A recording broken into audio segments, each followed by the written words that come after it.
Então, pessoal, a gente está estudando o Livro dos Espíritos. Eu tenho que fazer um resumo, estou devendo para vocês um resumo dos que a gente já viu, porque senão eu gostaria que a gente fixasse os pontos principais, né? A gente está vendo tudo, mas depois a gente tem que fixar os pontos principais, tá bom? Então, continuando. Aqui está falando da pluralidade dos mundos, quer dizer, existem vários mundos no universo e todos são habitados, né? Como eu falei para vocês, na época do Kardec, temos que lembrar que os telescópios eram pouco potentes e não se sabia muito do universo. Se achava que o universo era a nossa galáxia, né? Só lembrando, para quem não sabe, a galáxia é um monte de estrelas mais ou menos juntas. Do ponto de vista das estrelas, estão juntas, mas do nosso ponto de vista, elas estão bem distantes, tá? A nossa galáxia, ela tem 100 bilhões de estrelas, tá? Mas existem outras galáxias, eles nem sabiam que existia na época, né? E cada estrela tem planetas girando em torno, então não dá para imaginar, quer dizer, não dá para imaginar a quantidade de seres que Deus criou nesse universo. É inimaginável a quantidade de seres. E são todos nossos irmãos das estrelas, né? E o Espiritismo foi a única religião, se podemos chamar de religião, que falou abertamente que não existem outros planetas. E a nossa ciência só começou em 1990 descobrir que existem planetas em torno de outras estrelas. E foi comprovado, tá? E a gente chama esses planetas de exoplanetas, tá? Planetas que existem em outras estrelas, porque cada estrela é um Sol, tá? Quem vive numa estrela olha para o nosso Sol e vê ele como uma estrela, tá certo? Então, o Espiritismo foi o primeiro que falou abertamente: existem outros planetas e todos eles estão habitados, tá? Aí o Kardec perguntou, então, a constituição física dos diferentes globos é a mesma? Não, não se assemelham em nada. Ele perguntou assim, são bem parecidos com as nossas plantas, nossos animais, o nosso próprio corpo? Não, não se assemelham. Daí a pergunta é, como a constituição física dos mundos não é a mesma, podemos concluir que os seres que os habitam têm corpos e uma organização diferente? Sem dúvida, como entre vós os peixes são feitos para viver na água e os pássaros no ar. Isso é lógico, porque cada planeta é de um jeito, tá, pessoal? Por exemplo, a vida aqui do planeta, ela é formada na base do carbono, que a gente diz. O carbono é um átomo que tem no diamante, que tem no grafite, tá? Todo o nosso corpo, as moléculas, têm átomozinhos de carbono, né? Por isso que a gente estuda, por exemplo, a química orgânica, né? É a química dos seres vivos, que todo é o átomo do carbono. Mas podem ter seres vivos em outros planetas que o carbono não seja o elemento principal. Pode ser silício, né? Pode ser outro. A nossa atmosfera tem 20% de oxigênio, pode ser que outra tenha um outro tipo de atmosfera. As nossas plantas são verdes por causa da fotossíntese, podem ter planetas que sejam de outras cores, né? Os sóis de outras cores, e aqueles planetas que giram em torno de uma estrela dupla, quer dizer, é uma estrela que está próxima, então ele enxerga duas estrelas no horizonte, né? Então, existem muita variação. Até o nosso planeta, né? Por exemplo, gente, se a gente voltasse na época teve uma época no nosso planeta que a gente não podia respirar esse ar, que não tinha oxigênio, né? Até o nosso planeta teria que ser diferente. E hoje nós temos bastante oxigênio, 20%, que é o que precisa. Os seres vivos se adaptaram, para poder sobreviver, né? E a gente sabe que essa adaptação também é dirigida pelo mundo espiritual. Então, são diferentes, os corpos são diferentes, as formas de vida são diferentes. Até eu estava falando com a Isabel, com o Eduardo, o meu filho, existe um filme sobre extraterrestres que eu acho que é um dos melhores, que é chamado A Chegada, não sei se você já assistiu. O curioso desse filme é que eles retratam o extraterrestre, né, como totalmente diferente de um ser humano. Ele tem uma forma mais parece de tentáculos, assim, e a atmosfera dele é líquida, não é gasosa como a nossa. Nesse filme retrata, né? Eles são benevolentes, e a escrita, a linguagem é totalmente diferente, eles são atacados e não revidam. Quer dizer, eu achei um filme maravilhoso para demonstrar o seguinte: por que a vida tem que ter só a forma humana, né? Pode ter outras formas, e o universo deve estar rico de formas. E é como dizem os espíritos, não é igual, é diferente, né? Por isso que a gente não pode, nós, pegar uma nave nesse planeta, de repente não vai conseguir respirar aquela atmosfera que não foi adaptada para nós. Tá bom? Então, mais uma vez, a riqueza do espiritismo, demonstrando a riqueza do universo.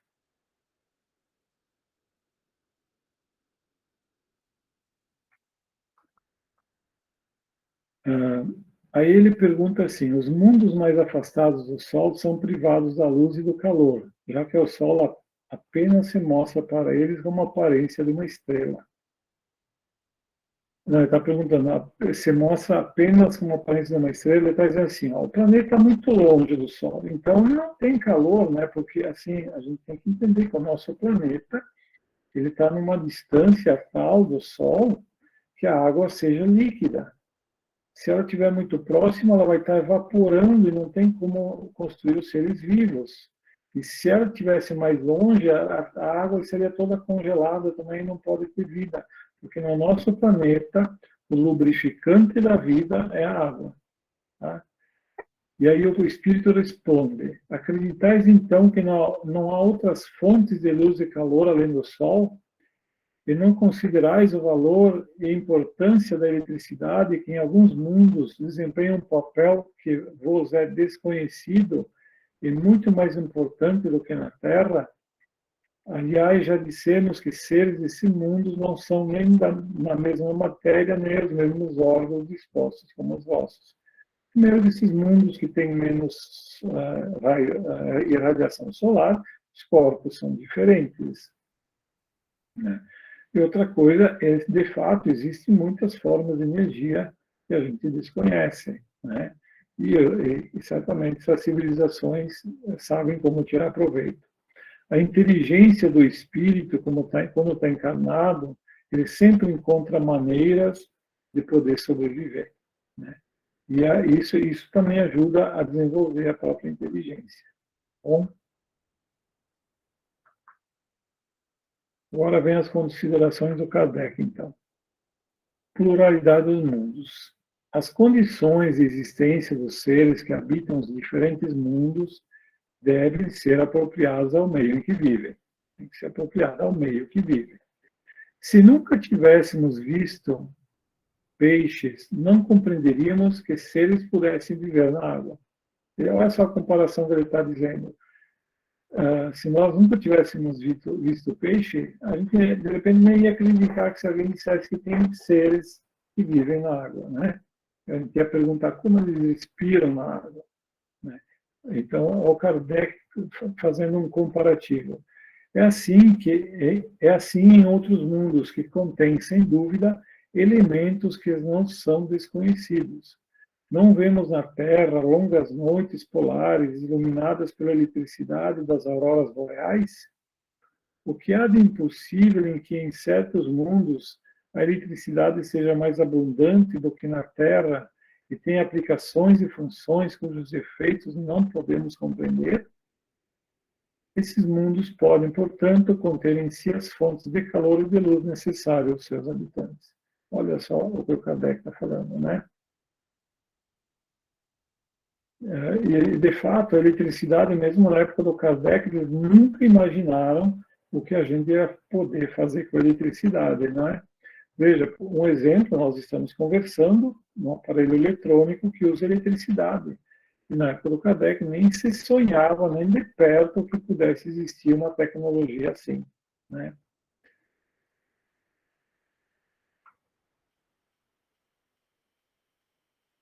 59, então. Os povos formaram ideias muito divergentes a respeito da criação, conforme o grau de seus conhecimentos. Então, o homem sempre teve uma vontade de tentar saber como que a criação ocorreu, né? Então, conforme os conhecimentos, eles foram criando sistemas. A razão, apoiada na ciência, reconheceu a impossibilidade e a contradição de algumas teorias. O ensinamento dos espíritos a esse respeito confirma a opinião desde há muito tempo admitida pelos homens mais esclarecidos. Já se sabia na época do Kardec que a Bíblia, se fosse levada ao pé da letra, as datas que eram passadas da Bíblia não podiam ser verdade, tá bom? A objeção que se pode fazer a essa teoria é que está em contradição com os textos dos livros bíblicos. Mas um exame sério fará reconhecer que essa contradição é mais aparente do que real e resulta da interpretação dada a certas passagens dos textos que, em geral, têm um sentido alegórico e figurado. A questão do primeiro homem, Adão, ter sido a única fonte que originou a humanidade não é o único ponto sobre o qual as crenças religiosas tiveram que se modificar. Como a gente falou na questão de Adão, né, na própria Bíblia, eu não sou especialista, mas eu lembro que a gente lia que os filhos de Adão, Caim matou Abel, foi Caim que matou Abel, né? E Abel saiu, e Caim saiu pelo mundo, foi para outra cidade e casou com uma mulher. Né? Casou, arrumou uma esposa. Mas de onde veio essa esposa? Né? Porque já tinham seres humanos no mundo. Então, ele não era o primeiro ser humano. É óbvio que isso aí é simbólico. O movimento da Terra apareceu em certa época de tal modo oposto ao texto bíblico que não houve forma de perseguição da qual essa teoria não tenha sido o pretexto. E, entretanto, a Terra gira, apesar dos anátemas, e ninguém hoje poderia contestá-lo sem depreciar a sua própria razão e submeter-se ao ridículo. Aqui vou explicar por que ele diz assim, entretanto a Terra gira. Galileu Galilei, ele era um cientista da Idade Média, né? Idade Média, por 1500 e pouco. Alguns cientistas, olhando as estrelas, percebiam que as estrelas elas caminhavam no céu, né, conforme a noite ia passando, as estrelas iam passando de leste para oeste, né? Acho que era assim. Isso. E só que algumas estrelinhas, lá pelas tantas, elas faziam um movimento de retornar. Então, elas iam para frente, iam para trás durante o ano, né? E eles chamaram essas estrelinhas de planetas, né? Que significa um astro errante. Eles se perguntavam por que não acompanha as estrelas. Chamaram de planetas. Alguns estudiosos, de tanto estudar, perceberam que eram planetas que pareciam que giravam em torno da Terra, né? Mas outros, isso, então, eles adotaram como que estava de acordo com as escrituras, que esses planetas giravam em torno da Terra, né? Eles chamam o sistema antropocêntrico, que o homem seria o centro do universo. Mas alguns cientistas descobriram que as contas não fechavam. Era mais exato dizer que tudo gira em torno do Sol. Isso chama o sistema heliocêntrico. Hélio é o Sol. Que fazia muito mais sentido. E o Galileu Galilei defendia isso. Inclusive, ele pegou um telescópio, aperfeiçoou o telescópio. Alguns dizem que ele inventou, mas ele não inventou. Ele aperfeiçoou o telescópio e começou a olhar os outros planetas. Ele viu, por exemplo, o planeta Júpiter e viu luas em torno de Júpiter. Então, ele dizia que a Terra é o centro e tudo gira em torno. E a igreja não podia aceitar isso. Ele foi processado pela igreja, só não foi queimado porque era amigo do Papa, mas ficou em prisão domiciliar pelo resto da vida. E aí ele teve que renegar esse sistema, né? E quando ele saiu, ele disse, porém, que ela gira, né?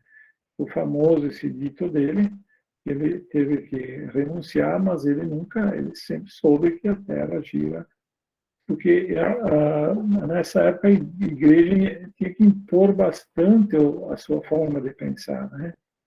E se a gente olhar hoje, como isso é ridículo, mas por incrível que pareça, foi assim. As pessoas morriam por ter uma ideia, né, diferente. A Bíblia diz igualmente que o mundo foi criado em 6 dias e fixa a época da criação por volta de 4.000 anos antes da era cristã. Antes disso, a Terra não existia e ela foi tirada do nada. O texto é formal, é claro. Então, a Bíblia, né, que os cristãos se baseiam, diz que 4.000 anos antes de Cristo, a Terra teria sido criada segundo a Bíblia. Tá? Mas o que acontece? Mas eis que a ciência positiva, a ciência inabalável, vem provar o contrário. A formação do globo está gravada em caracteres nítidos e indiscutíveis no mundo fóssil. Está provado que os 6 dias da criação representam períodos que podem constituir-se cada um de centenas de milhares de anos. Isso não é um sistema, doutrina ou opinião isolada. É um fato tão constatado quanto o movimento da Terra, que a teologia não pôde recusar-se a admitir. Prova evidente do erro em que está sujeita a cair por tomar ao pé da letra as expressões de uma linguagem frequentemente figurada. Né? O que ele está dizendo aqui? Hoje a ciência até avançou muito mais, pelo Kardec, muito mais, mas ele já na época do Kardec, o que eles percebiam? Tem uma montanha, né, e quando ela desce, assim, aquela parte da frente, às vezes a gente desce aqui para o Rio das Antas, não sei se vocês já olharam aqueles montes lá no fundo, que ruiu a parte frontal e ficou desnuda a rocha, né? Se a gente vai estudar aquilo lá, a gente vê camadas, né? Camadas de depósitos de sedimentos. Né? Teve até uma camada que eles descobriram que teve uma época da humanidade que houve um vulcão tão grande na Terra que deixou uma camadinha de cinzas nessas camadas. Ora, pessoal, essas camadas não se depositam em 1.000 anos, precisam milhares, se não milhões de anos para ir se depositando essas camadas. Né? Outra coisa, e mais modernamente, não era na época do Kardec, se encontraram os ossos de dinossauro. E hoje eles têm condições de fazer datação por carbono 14, que eles chamam, né? O átomo de carbono, aquele que eu falei, que a nossa vida é baseada no carbono, eles decaem em outro tipo de carbono. Né? Tem o carbono 12 e o carbono 14. E ele só medir quanto carbono 14 tem, a gente sabe a idade daquela coisa. Esse é um tipo, eu chamo de datação por carbono 14. Né? Então, eles medem e sabem quantos anos tem. Então, descobriram que os dinossauros, os ossos, tinham 65 milhões, 70 milhões, 100 milhões de anos, 200 milhões de anos. Né? Então, muito, mas muito anterior ao que a Bíblia dizia. E o Kardec aqui dizendo, isso é ciência, é fato, não tem como negar. Até hoje, pessoal, existem, a gente chama de criacionistas, esses que acreditam que a Bíblia é aquilo mesmo, e querem negar o que a ciência fala. E aí é uma coisa interessante que eu vi um criacionista sendo questionado, dizendo, mas olha, tem uns fatos científicos aqui que provam que a Terra é muito mais antiga que aqueles 4.000 anos antes de Cristo. Ele diz, não, Deus criou o mundo há 4.000 anos antes de Cristo. E ele já criou as camadas, já criou os fósseis para enganar o homem. Eu pergunto para vocês, para quê? Né? Para que Deus ia criar isso aí para enganar o homem? Eu não vejo lógica nenhuma nisso. Então, não tem onde a gente escapar. A Terra existe há muito mais tempo. Na época do Kardec, eles acharam que ela tinha lá alguns milhões de anos. Hoje, a gente sabe que a nossa Terra se formou há 4,5 bilhões de anos atrás. Né? E a vida começou na Terra mais ou menos 3,5 bilhões de anos. E, gente, você sabe o que é 1 bilhão de anos? É muito tempo. Tentem calcular quanto tempo precisa para contar até 1 bilhão, mas vocês vão se assustar. É muito tempo. Tá? Então, o Kardec está dizendo, sim, é uma linguagem figurada isso da Bíblia. Né?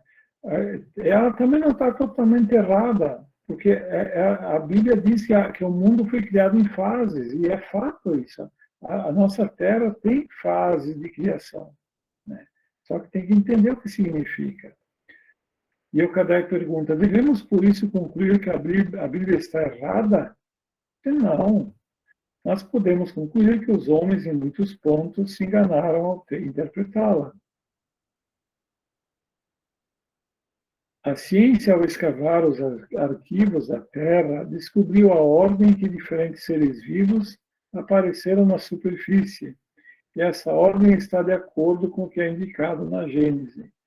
Com a diferença que toda a criação, em vez de ter saído miraculosamente das mãos de Deus em algumas horas, conforme está escrito no Gênese, se realizou sempre pela sua vontade, mas de acordo com a lei das forças da natureza, em alguns milhões de anos. Então, na verdade, houve-se essas fases, essas etapas da criação, mas elas duraram milhões ou bilhões de anos. Então, não está errada a Bíblia. Só tem que interpretar direito. Quando ele fala em dias, ele está falando em eras. Tá? E aí ele pergunta, Deus é por isso menos poderoso? Né? Por causa disso, significa que Deus é menos poderoso? Sua obra é menos sublime por não ter o prestígio da instantaneidade? Evidente que não. Né? Tem gente que diz, mas então Deus não é tão grande que não pode criar o mundo de uma vez só. Não. Se a gente olhar as leis que Deus criou, elas são tão fantásticas, tão precisas, tão maravilhosas, nunca erram, não são nada simples para a gente compreender.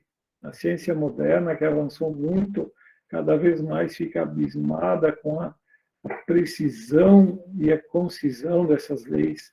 Concisão que eu digo que são poucas leis que conseguem gerar uma imensidade de diversidade. Né? Evidente que não. Isso só demonstra a grandeza do Criador. Seria preciso fazer da divindade uma ideia bem mesquinha para não reconhecer seu grande poder nas leis eternas que estabeleceu para reger os mundos. A ciência, longe de diminuir a obra divina, mostra sob um aspecto mais grandioso e mais em conformidade com as noções que temos do poder e da majestade de Deus, em razão de ser realizado sem anular as leis da natureza. Então, Deus já criou as leis da natureza que são precisas e que conseguem fazer esse mundo maravilhoso. A ciência, nesse ponto, concorda com Moisés, coloca o homem em último lugar na obra da criação dos seres vivos. E na Gênesis da Bíblia tem isso, né? O homem é o último a ser criado, o ser humano. Mas, enquanto Moisés, no Gênesis, põe o dilúvio universal no ano 1654 após a criação, A geologia nos mostra o grande cataclismo anterior ao aparecimento do homem da Terra. Então, eles já detectaram pelas camadas geológicas e houve outros cataclismos, né? Até hoje, não se encontrou nas camadas primitivas do globo nenhum indício nem da presença do homem, nem de animais na mesma categoria do ponto de vista físico. Mas nada prova que isso seja impossível. Muitas descobertas já lançaram dúvidas a esse respeito. Pode-se, portanto, de um momento para outro, adquirir a certeza material dessa anterioridade da raça humana, e então se reconhecerá que, sob esse ponto, como em outros, o texto bíblico é um símbolo, uma representação. Ele está falando que o próprio homem, na época do Kardec, não tinha descoberto, mas ele achava que iriam descobrir que a humanidade apareceu muito antes do texto bíblico, né? E hoje a nossa ciência sabe que o Homo sapiens ele apareceu na Terra há 3 milhões de anos atrás. Então, é muito, muito anterior ao que a Bíblia situa, né? Que a nossa espécie Homo sapiens. Teve uma outra espécie que conviveu com a gente, que chama o Homo de Neanderthalis, que ele era um pouco diferente, ele era humanoide, mas era diferente, e eles desapareceram. Ninguém sabe explicar direito por quê. O Homo sapiens, que somos nós, sobreviveu, e o Homo de Neanderthalis desapareceu. E existiram também outras subespécies humanas que conviveram conosco nesses 3 milhões de anos e desapareceram. Então, também prova essa suposição do Kardec, que a humanidade também é anterior ao que fala a Bíblia. A questão é saber se o cataclismo geológico é o mesmo que atingiu Noé. O certo é que a duração necessária à formação das camadas fósseis não permite confundi-los, e a partir do momento que se tiverem encontrado traços da existência do homem antes da grande catástrofe, fica provado que Adão não foi o primeiro homem, ou que sua criação se perde na noite dos tempos. Contra os fatos, não há argumentos possíveis. Olha essa citação do Kardec, que serve para tudo na vida, tá? Contra os fatos, não há argumentação possível. O fato está ali, né? Mas não tem como contestar. E será preciso aceitar esses fatos, como se aceitou o movimento da Terra e os 6 períodos da criação. A existência do homem antes do dilúvio geológico, na verdade, é ainda hipotética. Como eu disse, hoje não é mais hipótese, hoje a gente tem certeza, tá? Mas eis aqui um detalhe que revela que não é assim. Ao admitir que o homem tenha aparecido pela primeira vez sobre a Terra quase 4.000 anos antes de Cristo e que 1.650 anos mais tarde toda a raça humana tinha sido destruída, com exceção de uma única família, resulta que o povoamento da Terra ocorreu somente a partir de Noé, ou seja, 2.350 anos antes da nossa era. Porém, quando os hebreus imigraram para o Egito, no 18º século, encontraram esse país muito povoado e já muito avançado em civilização. Olha como Kardec ele raciocina. Então, está dizendo, vamos admitir que a Bíblia estivesse certa, né? Houve o dilúvio, sobrou só uma família e começaram de novo a civilização, né? Eles teriam 2.350 anos para recriar a civilização. Mas quando eles foram para o Egito, já tinha a civilização do Egito. Então, é óbvio que não houve um dilúvio total, né? Olha só que o raciocínio do Kardec. A história prova que nessa época também a Índia e outros países estavam igualmente florescentes, sem mesmo se levar em conta a cronologia de alguns outros povos que remontam a uma época ainda bem mais antiga. Teria sido preciso, portanto, que o 24º ao 18º século, ou seja, no espaço de 600 anos, não somente os descendentes de um único homem pudessem povoar todos os imensos países então conhecidos. Supondo que os outros não fossem, mas também que nesse curto espaço de tempo a espécie humana pudesse se elevar da ignorância absoluta do estado primitivo ao mais alto grau de desenvolvimento intelectual, o que é contrário a todas as leis antropológicas.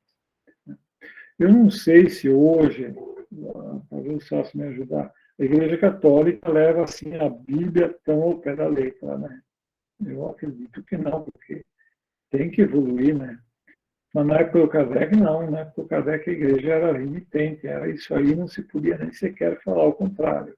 Já não se queimavam mais as pessoas em praça pública, na época do Kardec, mas existiam outras sanções que eram feitas contra as pessoas que falassem isso. E é um dos motivos porque o Kardec está usando esses argumentos, né? Muitos podem até se perguntar por que ele perde tempo tentando argumentar com o que está na Bíblia. É porque o Kardec quer demonstrar que a igreja daquela época tinha que se atualizar, né? E ela que se dizia tão dona da verdade, não conseguiria manter esses argumentos de pé, por tudo isso que ele estava falando. É óbvio, né? Se a gente une a ciência, o que a ciência da época descobriu, não está certo. Sabe quando os números não batem? Né? Alguma coisa está errada. Por isso que ele estava argumentando. Ele queria demonstrar como a Igreja Católica tinha que se modificar, né?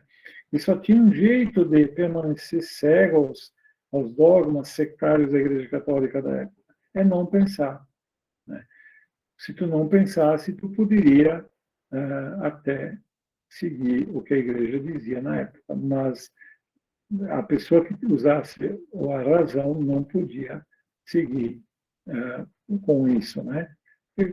Pelos argumentos que ele demonstra aqui. A diversidade das raças vem ainda em apoio a essa opinião. O clima e os costumes, sem dúvida, produzem modificações no caráter físico, mas sabe-se até onde pode chegar a influência dessas causas e o exame fisiológico prova que há entre algumas raças diferenças mais profundas que o clima pode produzir na constituição física do homem. O cruzamento das raças originais, os tipos intermediários. Ele tende a apagar caracteres extremos, primitivos, mas não os produz. Apenas cria variedades. Portanto, em vista disso, para que houvesse cruzamento de raças, seria preciso que houvesse raças distintas. Então, está dizendo assim, para que houvesse essa mistura entre raças, né, teria que ter várias raças no mundo, não uma só, né? Como explicar a existência de raças tão distintas se lhes dermos uma origem comum e, sobretudo, tão próxima? Quer dizer assim, se começou de uma família em tão pouco tempo, como existem tantas raças? Esse é outro argumento que não tem como explicar, tá? Como admitir que em poucos séculos alguns descendentes de Noé fossem transformados a ponto de produzir, por exemplo, a raça etíope? Uma transformação desse porte é tão pouco admissível quanto a hipótese de terem uma mesma origem o lobo e o cordeiro, o elefante e o pulgão, o pássaro e o peixe. Mais uma vez, nada pode prevalecer contra a evidência dos fatos. Então, esses argumentos do Kardec derruba todos os argumentos de alguém que quer seguir os dogmas sem raciocinar, né? Por isso que o Kardec sempre repetia que a fé cega, ela faz homens que acreditam nessas coisas sem pensar. Mas a fé raciocinada, né, que é aquela que realmente libera o homem, né, é a fé que enfrenta a razão face a face em todas as épocas da humanidade. Olha só o que ele diz. A fé raciocinada é aquela que enfrenta a razão, quer dizer, enfrenta isso aqui, os argumentos que ele falou aqui, em todas as épocas, sem medo. Tá certo? E até ele dizia que se a ciência do futuro provar que o espiritismo está errado em algum ponto, ele deve se modificar e seguir a ciência. Olha só o que esse cara disse. Né? Olha a abertura, né? A humildade e a simplicidade. Né? Eu, na minha opinião, que é uma opinião minha, não é querer atualizar o Kardec, porque existe a revelação espiritual e a revelação científica física. A revelação espiritual é irretocável, porque a ciência não chegou lá ainda. Hoje estamos começando a estudar a ciência espiritual, mas estamos arranhando a superfície, né, com os estudos que tem hoje. Então, essa não dá para mexer. Agora, a ciência física a gente tem que atualizar, porque a ciência evoluiu muito da época do Kardec para cá. Se vocês olharem na codificação espírita, tudo é fluido para cá, é fluido para lá. Eles, na época, eles tinham isso sim, de chamar tudo fluido. Por exemplo, calor, eles chamavam de fluido calórico. A eletricidade, eles chamavam de fluido elétrico. Magnetismo, fluido magnético. Né? Então, tudo eles davam o nome de fluido. Até depois a gente vai ver o fluido vital. Né? Mas a ciência abandonou o conceito de fluido e hoje a ciência fala no conceito de campos. Né? O campo elétrico, o campo magnético, o campo gravitacional.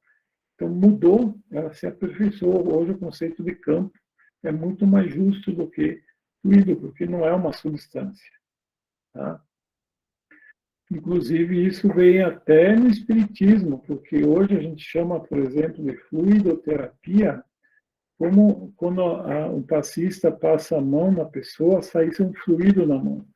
Hoje, com os estudos modernos que a gente faz de espiritismo, a gente mudou esse conceito. Eu, pelo menos, mudei. Não existe fluido. Existe um campo que cura a pessoa. Né? Esse campo ele tem uma força que induz a cura na pessoa. Não é nenhum fluido que sai. Né? E, então, é por isso que o Kardec disse, quando a ciência descobrir que o espiritismo está errado num ponto, o espiritismo deve ser abandonado e seguir a ciência, porque ele sabia que a ciência ia avançar. Né? Então, a gente também não pode fazer o que a Igreja Católica fez, parou no tempo, não permitiu o estudo, né? E tem que obrigar as pessoas a não pensarem. Vocês viram os argumentos que ele passou aqui, né? Se alguém que pensa e não conhece o Espiritismo, ele se torna ateu. Uma pessoa inteligente que começa a raciocinar, percebe que isso aqui é um monte de bobagem na cabeça dele, né? Que não é, como a gente viu, é só a interpretação está errada. A gente não vai dizer que a Bíblia está errada, mas a interpretação está errada, né? E aí a pessoa acaba se tornando ateia. Né? Agora, o Deus que o Espiritismo mostra, esse é um Deus que faz todo sentido. Né? Porque é um Deus que a gente entende o porquê do sofrimento, porquê que a gente está aqui, e a gente começa a perceber que Deus é a infinita misericórdia mesmo, como Jesus demonstrou, não é? Então, sempre, gente, vamos usar a razão. Tudo explica ao contrário, e tudo se explica ao contrário. Se admitirmos que a existência do homem é anterior à época que ele é vulgarmente assinalada. A diversidade das origens, que Adão, que viveu há 6.000 anos, tenha povoado uma região ainda desabitada, que o dilúvio de Noé foi uma catástrofe parcial, que foi considerada como um cataclismo geológico e, finalmente, atentando para o fato da forma da linguagem alegórica própria do estilo oriental, e que se encontra nos livros sagrados de todos os povos. Aqui é muito interessante. Esse negócio do dilúvio não está só na Bíblia, tá? Outros textos sagrados e outras religiões falam de um dilúvio que houve na Terra.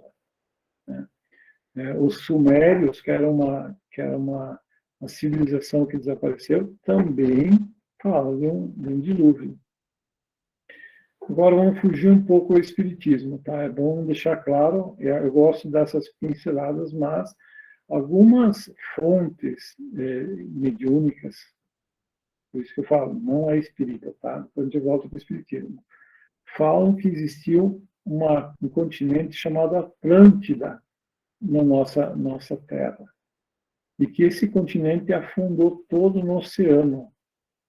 E que dali teria vindo essa história do dilúvio, né?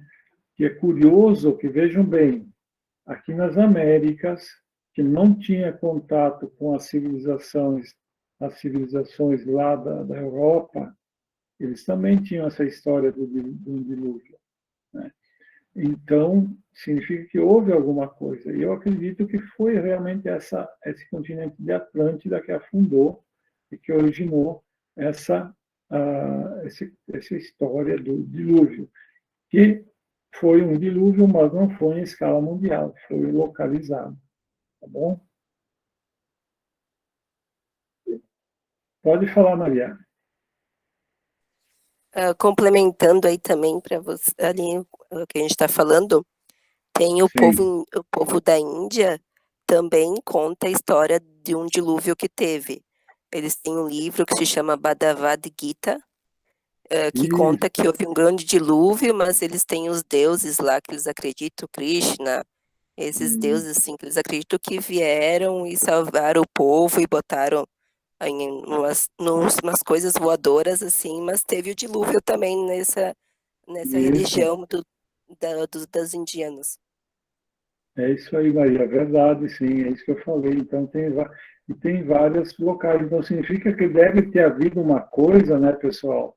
Um dilúvio que todo mundo viu. Esse aqui viram daqui, esses viram daqui, esses viram daqui, e cada um relatou do seu jeito, né? Mas não foi um dilúvio mundial. Foi localizado, pode ter sido gigantesco, mas foi uma parte do planeta e não acabou com todo. Então, como a Maria falou. Eu sei de relatos, inclusive aqui das Américas, né, que relatam esse dilúvio. Como é que eles iam inventar uma história igual ao pessoal que estava no outro lado do mundo, né? Tem coisas que é para se perguntar. Tá? Então, eu acredito que não é essa informação da Atlântida não é espírita, mas muitos espiritualistas falam dessa Atlântida. O Chico Xavier também fala de vez em quando. Então, é muito provável, sim, que tivemos esse continente da Atlântida. Tá? Então, encontra-se nos livros sagrados de todos os povos, um deles é esse que a Maria estava relatando, o Bhagavad Gita, né? Por isso, é prudente não acusar apressadamente de falsas as doutrinas que podem ser adotadas, como tantas outras, desmentir aqueles que a combatem. As ideias religiosas, em vez de perder, se engrandecem em marchar com a ciência. Olha, eu vou repetir para vocês. As ideias religiosas, em vez de perder, se engrandecem ao marchar com a ciência. Esse é o único meio de não mostrar ao ceticismo um lado vulnerável. Se uma religião quer ser forte, ela tem que andar junto com a ciência, lado a lado. Que a ciência realmente provou, tem que ser absorvido e andar junto com a ciência. Né, pessoal? Eu creio assim, falando nessa questão da religião, muitos perguntam se o espiritismo é uma religião ou não, né? Essa não é uma pergunta tão simples de responder, pessoal, né? Porque depende do que a pessoa entende por religião. O espiritismo não tem rituais e nem cultos. E do ponto de vista de algumas pessoas, uma religião tem que ter rituais e cultos. Então, o espiritismo não tem culto, não tem rituais, não tem pastor, não tem padre, não tem líder, nada. Né? O único líder que pudesse ter no espiritismo é um líder moral. Ele acaba se sobressaindo pela sua moral. Então, eu tenho para mim um líder, é o Chico Xavier, para mim, mas ninguém elegeu ele líder. Ele se sobressai pela qualidade dele, entende? Então, para muita gente, isso não é religião. Agora, o meu conceito de religião é diferente. O meu conceito é o seguinte: o que liga o ser humano a Deus é religião. Né? Inclusive, eu já ouvi falar que o nome religião vem do religare, ligar, né? Ligar o ser ao Criador. Essa é a função da religião. E o Espiritismo, o que ele faz? Nós somos seres racionais, então nós temos que andar de mãos dadas com a ciência, com a razão e com a fé em Deus que nós temos e perceber que tudo está ligado, né? Que é um grande problema da nossa mente que é achar que as coisas estão separadas, né? E as coisas não estão separadas. Tá bom, pessoal? É uma ilusão achar que as coisas estão separadas de nós. Não estão. Está tudo ligado. Tá? Eu gostaria de algum dia explicar um pouquinho de alguns detalhes da física quântica que demonstram isso que eu estou falando, que tudo está ligado. Tá? E quem sabe uma hora dessa a gente faça uma conversa sobre isso. É que a física quântica assusta as pessoas, porque as pessoas dizem, nossa, é complexo.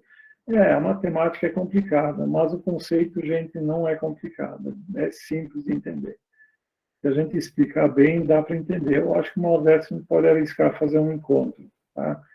Para a gente entender que tudo na vida é uma ilusão. Né? Vocês querem ver um exemplo? Eu estava refletindo hoje esse negócio de que como tudo é uma ilusão, né? Olha só, a gente enxerga cores, né? Legal, a gente enxerga cores, vermelho, verde, azul, né? Quem não for daltônico, enxerga cores. Mas a cor é uma ilusão, ela não existe de fato. Porque eu estava pensando hoje, sabe o vírus esse da pandemia do Covid, por exemplo, o vírus? Qual é a cor do vírus? Alguém, você já se perguntou? Qual é a cor desse vírus? Não a cor que eles mostram nas revistas, isso é tudo colorizado artificialmente. Qual é a cor do vírus? Não tem sentido de falar cor do vírus. Sabe por quê? Porque a cor é uma onda eletromagnética. E o vírus, ele é menor, ele é mais pequeno do que a onda eletromagnética. Então, cor não se aplica a ele. Então, ele é uma coisa que tem forma e não tem cor. É possível isso? Olha que curioso. Então, significa que a cor não é uma coisa real em si. É uma ilusão causada pelas coisas. Né? E assim, tudo na vida. Tudo que a gente acha que é real é ilusão. E no fim, a gente vai ver que a única coisa que não é ilusão é o nosso pensamento, é o nosso sentimento, é a nossa mente, é o amor que a gente carrega no coração. Isso nunca vai ser ilusão, isso é o que realmente é verdadeiro. Tá bom? Então, vamos andar de lado a lado com a ciência. Né? Agora eu quero fazer uma ressalva também na questão da ciência, tá, pessoal? Estamos falando aqui de ciência de verdade. Tá? Ciência de verdade. Infelizmente, hoje em dia, a ciência está muito politizada, tem muita ideologia política infiltrada na ciência, e isso não é ciência. Tá, pessoal? Isso atrapalha muito a ciência. Tá? Aí um cientista quer vir falar uma coisa, ameaçam ele de prisão, a outro cientista fala outra coisa, aí todo mundo cancela, né? Hoje a mania é cancelar as pessoas, né? Então, gente, isso não é ciência, tá? A ciência, de verdade, ela é desinteressada. E o cientista sério, quando ele estabelece uma teoria, ele vai fazer de tudo para provar, não que a teoria está certa, ele tem que fazer de tudo para provar que ela está errada. E se ele fizer de tudo para provar que a teoria está errada e não conseguir provar que ela está errada, então ela está certa. Aí ele vai ter um alto grau de certeza. Né? É assim que a ciência avança, sem influências externas. Né?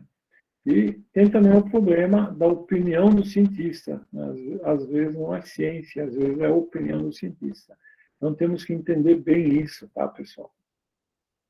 Temos que entender quando existe mesmo ciência e quando não existe ciência. Quando não foi comprovado, porque tudo na ciência tem que ser comprovado. Eu vou dar um exemplo para vocês para ver que o que não é ciência, na minha concepção. Estávamos falando aí do vídeo que a Maria de Lima mandou, dando uma experiência quase morta. um fenômeno que acontece muito. Se vocês procurarem no YouTube, vocês vão ver muitos relatos das experiências de quase morte, né? Que, aliás, essas experiências são providenciadas pelo mundo espiritual para que nós percamos o medo da morte. A morte atrapalha no desencarne.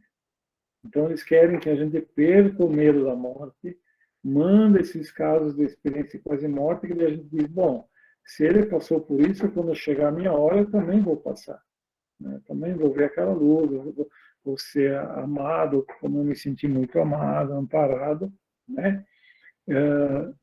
Então, por isso que a espiritualidade providencia a experiência de quase morte, que é uma experiência marcante para a pessoa. Ela tem uma característica interessante.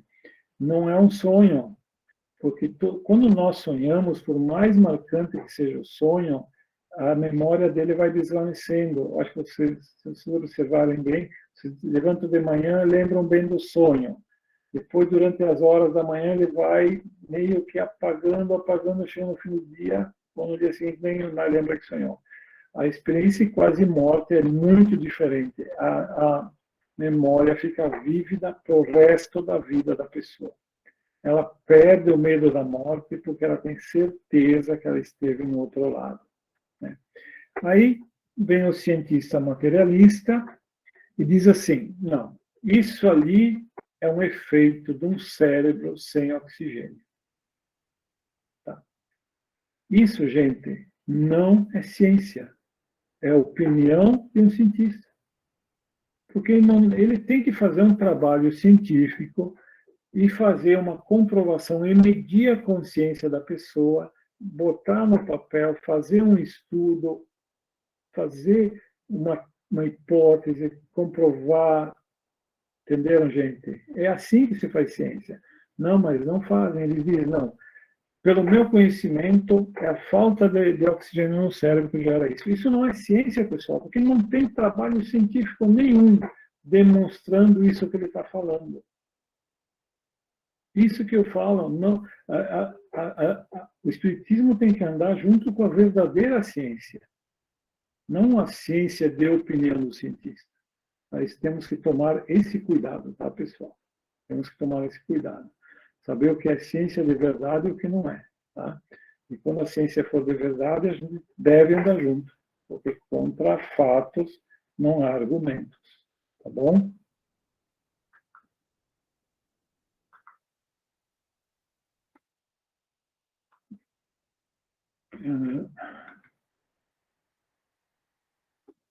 Você sabe, Luciano, se me permite, eu Sim, tenho lido sobre isso aí, sobre o Taleb, que é o escritor, ele fala sobre o empirismo, a comprovação científica, que a tentativa e erro. A ciência precisa se basear muito na tentativa e erro. Mais ou menos o que você aprofundou. Isso aí. É isso aí, Décio, é verdade. Então, se tu quer ser um cientista sério, tu percebe um fenômeno, tu elabora uma teoria, mas diz, bom, eu acho que o fenômeno é por causa disso. O que tem que fazer? Tu tem que testar essa tua teoria, né? Tu tem que partir do princípio que a tua teoria está errada. Eu vou testar ela. Aí tu tem que ser criativo, fazer experimentos, fazer experiência, vou tentar provar, né? E, como for, tentativa e erro. Aí eu faço experiência, não fechou, a minha teoria está errada. Ou elaboro outra teoria, né? É isso, Décio. Perfeitamente. E ele fala muito que, pelo menos, principalmente na medicina, evoluiu muito pela tentativa e erro. Bom, vamos experimentar isso. Não deu bom, isso aqui deu certo uma vez, vamos experimentar de novo, vamos fazer isso. E, então, a tentativa e erro e acerto que vai fazer a ciência evoluir. É verdade, Décio, é verdade. Tu tem toda a razão. E sabe o que é mais interessante? A ciência descobre muitos remédios por tentativa e erro, né? Por exemplo, muitos remédios para depressão era para curar outras doenças. E a pessoa tomava o remédio e dizia, nossa, estou me sentindo tão bem. E aí descobriram que não servia para a doença, mas ajudava a pessoa a se sentir melhor, né? Que são os remédios psiquiátricos. Mas Sim, Sim, pode falar. inclusive, vamos dizer assim, ó, muitos indivíduos pagam em favor do todo, né? A evolução do indivíduo, né? Até através da genética, ele vai evoluindo, né? Isso aí. Isso aí. E a ciência, sim, gente, vai avançar muito. Eu acredito que até o final do século vai conseguir curar praticamente todas as doenças, né? Mas é como o Décio falou, que é tentativa e erro, mas é assim que a ciência funciona. Agora, tem que cuidar, não confundir opinião com trabalho científico, né? A gente vai pedir onde é que está o trabalho científico, e não tem, ninguém tem, né? Mas opinião tem, tá bom? Ok. Se alguém quiser fazer mais um comentário. Bom. Então, vamos para o capítulo 4, que agora ele vai falar do princípio vital. Porque, pelo Kardec hoje também, a gente vê matéria que está viva e matéria que não está viva. A gente vê uma pessoa, a gente diz, que a pessoa tem um corpo material, mas ele está vivo. Uma planta, ela está lá, viçosa, verde, ela está viva. Um animal, né? Estão vivos. Mas existem coisas que não têm vida. Uma pedra, uma montanha, uma casa, um corpo morto, não tem vida. Então, eles começaram a questionar qual é a diferença entre um ser orgânico que está vivo e um inorgânico que não está vivo. Hoje, na época do Kardec, não se sabia. Hoje nós sabemos que a base de um ser orgânico é o átomo do carbono, por exemplo. O carbono é a base da vida e o lubrificante é a água, né? Mas ele questionava qual é a diferença entre uma matéria orgânica e uma inorgânica. Uma que tem vida com uma que não tem vida. É a mesma matéria? Eles se questionavam. Hoje, para nós, é óbvio que é tudo a mesma matéria. Como eu disse, né? Eu posso pegar todos os átomos de carbono do meu corpo e fazer um diamante. Ele é feito de carbono. Ou fazer grafite para escrever. Ou grafeno, que é uma nova tecnologia que está vindo aí. Tudo é carbono. É a mesma matéria, mas existe outra coisa que vivifica a matéria, que é o espírito. Tá? Então, aqui ele fala sobre seres orgânicos e inorgânicos, a vida e a morte, e a inteligência e instinto, nesse capítulo aqui. Seres orgânicos e inorgânicos. Então, ele começa definindo o que são. Né? Os seres orgânicos são os que têm em si uma fonte de atividade íntima que lhe dá vida. Eles nascem, crescem, se reproduzem por si mesmos e morrem. São providos de órgãos especiais para a realização dos diferentes atos da vida, apropriados às suas necessidades de conservação. Os homens, os animais e as plantas são seres orgânicos, né? Então ele diz, ele se reproduz, ele nasce, ele cresce, ele vive, ele morre, é um ser orgânico, tá? Seres inorgânicos são todos os que não têm vitalidade, nem movimento próprio, e são formados apenas pela agregação da matéria. São os minerais, a água, o ar, etc. Tudo que não tem movimento próprio é ser inorgânico. A planta tem movimento próprio porque ela cresce, tá, pessoal? Não vamos confundir porque a planta fica parada lá, que ela não tem. O movimento dela é pelo crescimento, tá? Então ela tem movimento. Uma pedra, ela está sempre lá do mesmo tamanho. É isso que eles diferenciaram, tá bom? Aí a pergunta, é a mesma força que une os elementos da matéria nos corpos orgânicos e inorgânicos? Sim, a lei de atração é a mesma para tudo. Então, os espíritos dando uma resposta que a ciência hoje sabe, é a mesma matéria que habita um corpo vivo e um corpo não vivo, como eu falei, por exemplo, do átomo de carbono. Então, o meu corpo é um orgânico, depois vai fazer parte de um grafite, é inorgânico, mas é o mesmo átomo. Tá? Então, os átomos que estão no meu corpo, eles estiveram por aí na natureza, ou fizeram parte de outros animais, ou fizeram parte das rochas, do ar, né? E era inorgânico, mas quando está num corpo vivo, é orgânico. A diferença entre a matéria dos corpos orgânicos e dos inorgânicos é que a matéria é sempre a mesma, mas nos corpos orgânicos está animalizada. Tá? Então aqui tem a diferença, que é o Espiritismo que explica e a ciência não consegue explicar a diferença. Todo o corpo físico está animalizado, né? Por isso que nós dizemos que nós espíritas somos vitalistas. Significa o quê? Existe algo de fora da vida que vitaliza a vida, né? É algo que existe anterior à matéria ou fora da matéria que vitaliza a vida. É isso que nós sabemos, né? Os estudos espíritas e espiritualistas também.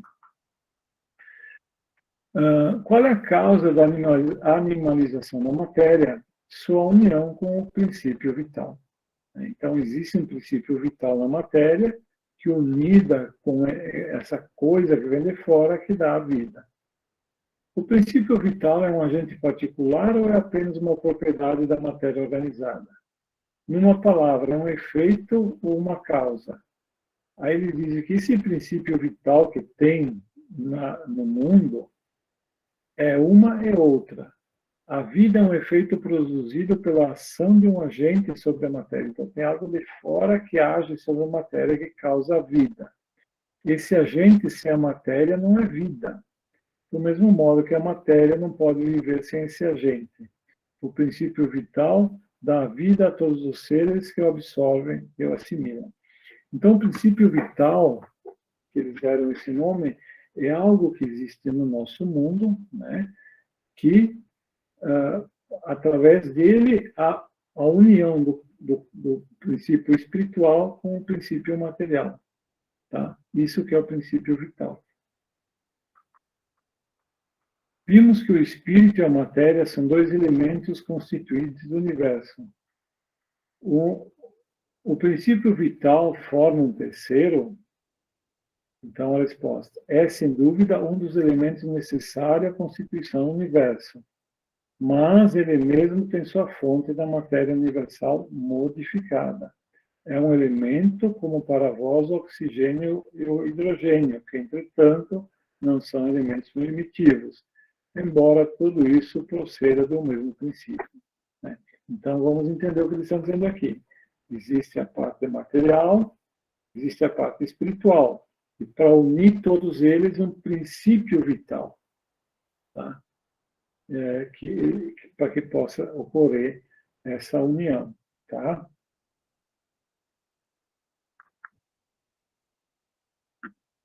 Então, a pergunta 64. Disso parece resultar que a vitalidade não tem seu princípio num agente primitivo distinto, mas numa propriedade especial da matéria universal. Na razão de algumas modificações, é a consequência do que dissemos, é a resposta. Então, diz assim, que é uma propriedade do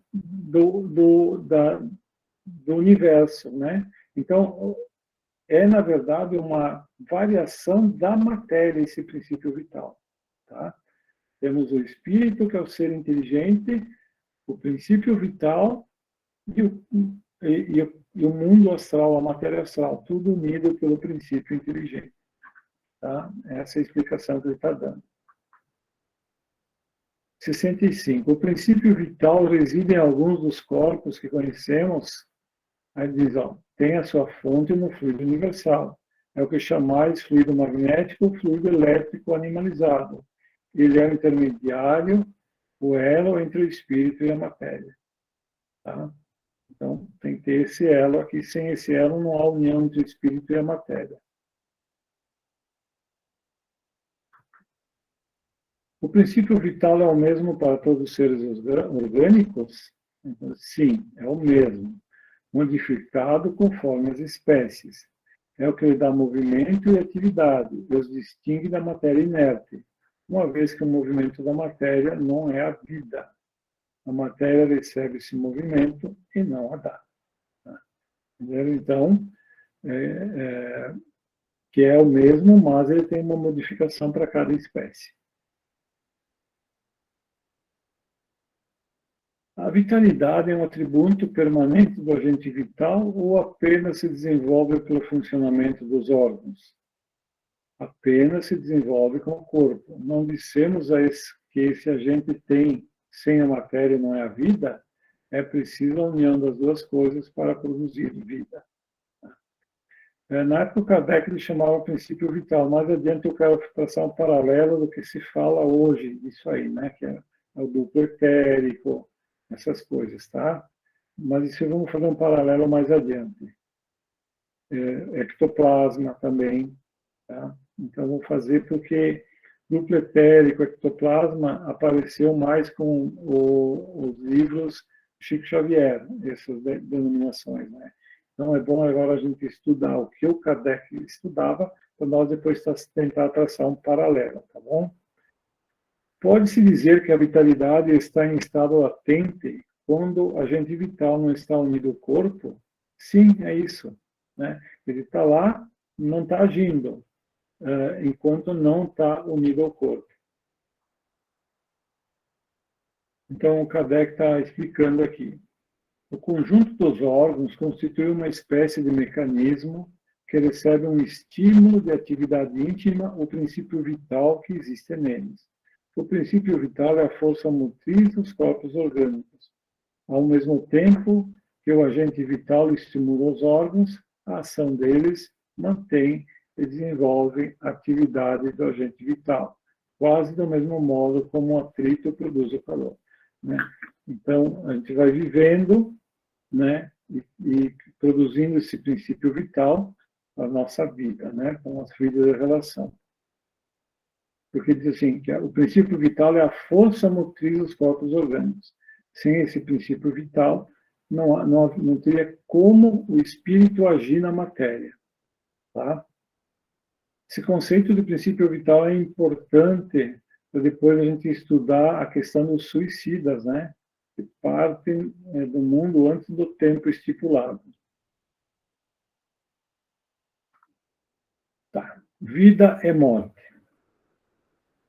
Então, a gente falou do princípio vital, essa substância que une o corpo físico com o corpo espiritual, que está em todos os seres vivos. E agora a gente vai falar um pouco, o Kardec vai falar um pouco sobre a vida e a morte, né? Que é o que mais nos interessa. Qual é a causa da morte nos seres orgânicos? É o esgotamento dos órgãos, né? Então, os órgãos não têm mais como manter a vida, aí ocorre a morte. Lembrando que nós espíritas consideramos uma diferença entre morte e desencarnação. Morte é quando o corpo não tem mais o movimento da vida, né? O movimento da vida é o batimento do coração, as ondas eletromagnéticas do cérebro, né? Se tudo isso está parado, as células começam a morrer, não tem mais divisão celular, nós dizemos que o corpo morreu. Agora, desencarnar-se, desligar-se do corpo é diferente. Vai demorar mais ou menos conforme cada um. Tá? Agora, quando os órgãos não podem mais manter a vida cessa, obviamente, né? Podemos comparar a morte com o cessar do movimento de uma máquina desaranjada? Sim, se a máquina está mal montada, o movimento cessa. Se o corpo está doente, a vida se extingue. Né? Então, isso até é misericórdia divina, que não permite que a gente fique ligado a um corpo que esteja muito doente. Ele tem que ter um mínimo de condições para manter o espírito ligado. Tá? Por que uma lesão no coração causa morte mais do que qualquer outro órgão do corpo? O coração é a máquina da vida, mas não é o único órgão cuja lesão ocasiona a morte. É somente uma das peças essenciais. Bom, hoje a gente sabe, né? A gente A medicina avançou muito, obviamente, a gente sabe que o coração tem que bombear sangue para todo o corpo, e se ele parar um instante que seja, o corpo não vai mais receber oxigênio e a morte vai advir logo. E o cérebro é muito sensível à falta de circulação sanguínea, né? A gente sabe que se ficar vários minutos sem circulação, as células cerebrais vão morrer, né? Mas então o Kardec perguntando por que atingiu o coração, a pessoa morre. Porque para de circular o sangue, né? Mas não é o único órgão, obviamente, né? O que acontece com a matéria e o princípio vital dos seres orgânicos quando eles morrem? Então, temos a matéria, o princípio vital e o corpo espiritual. O que acontece? O princípio vital é a matéria.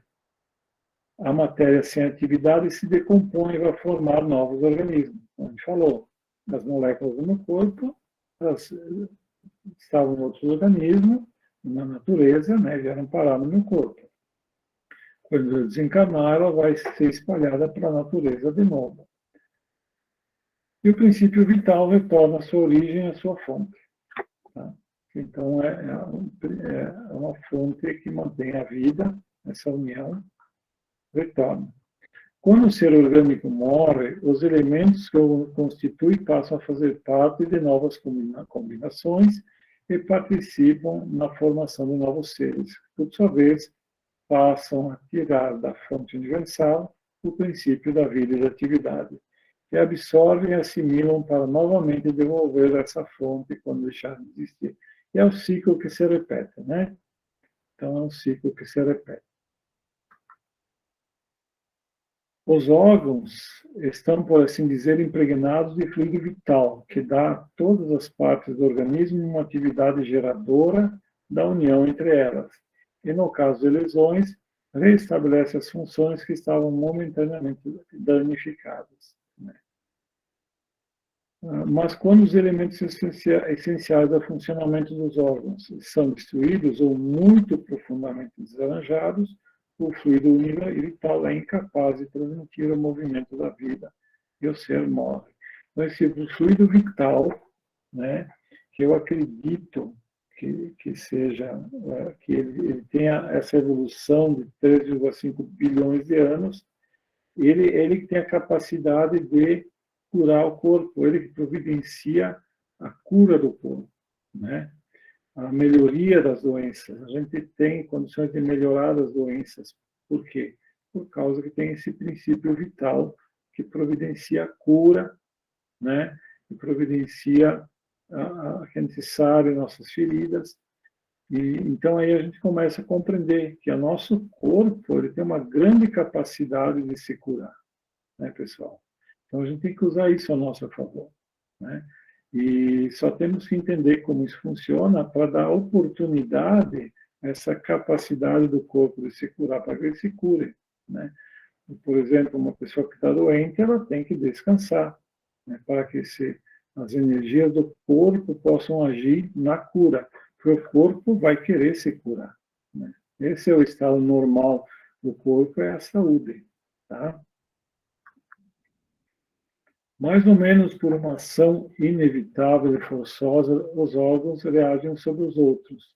É da harmonia do seu conjunto que resulta uma ação mútua. Quando, por qualquer causa, essa harmonia é destruída, suas funções param como o movimento de uma máquina, cujas peças principais se desarranjam, como um relógio que se desgasta com o tempo ou quebra por acidente, ao qual a força motriz é incapaz de pôr em movimento. Ele comparando a uma máquina, né? Então, ele mantém essa harmonia. Quando a harmonia é destruída, onde vem a morte? Temos a imagem mais exata da vida e da morte num aparelho elétrico. Esse aparelho, como em todos os corpos da natureza, possui eletricidade em estado latente. Os fenômenos elétricos somente se manifestam quando o fluido é colocado em atividade por uma causa especial, né? Então, poderíamos dizer que o aparelho está vivo. Parando a causa da atividade, o fenômeno cessa. O aparelho volta ao estado de inércia e o aparelho, então, parando a causa da atividade, o fenômeno cessa e o aparelho volta ao estado de inércia. Os campos orgânicos seriam assim: uma espécie de pilhas ou aparelhos elétricos, nos quais a atividade do fluido produz o fenômeno da vida. A paralisação dessa atividade produz a morte. Ele fazendo essa comparação, né, com esse fluido vital. É como se fosse uma bateria. Ele está lá dentro da bateria. Quando precisa, tu coloca em movimento, ele vai fazer a máquina funcionar. Tá? É o Kardec fazendo uma comparação com esse fluido vital. Tá bom? Tá, pessoal? Hoje era isso aí, né? Que a gente tinha. Quero saber se tem alguma observação.